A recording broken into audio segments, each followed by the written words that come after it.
So I was just talking to Cherie and she had some thoughts about soulmates. And as we were talking about how we define who our ideal soulmate would be as we thought about our corporate careers, she thought maybe her soulmate would look a lot like her and have similar work, similar jobs. And for me, I've always thought that I would not want to date someone who had a role similar to mine because I'm just flat out too busy. The person that I'm dating today happens to be a restaurateur, completely different life, different struggles, lots of struggles in terms of the restaurant business, but he is available, extremely supportive of me and was in my corporate career. When I started my last role as chief marketing officer, when I flew from my home to the city where the role is, he described his activity as taking me to the school bus for to my new school.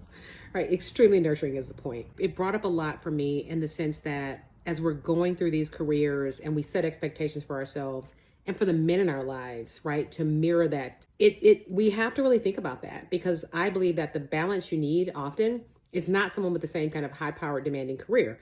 Those relationships can work. I know many people who have those dual career, highly impactful senior business leader relationships, and they can work. For me, I needed someone to balance and counter so that when I came home, I could be in a different position. I could be in a more relaxed position and not having to come into my household and have those same conversations that I wanted to leave behind at work.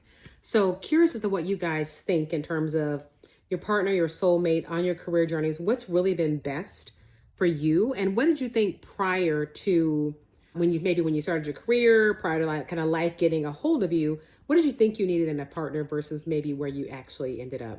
I'd love to hear your thoughts.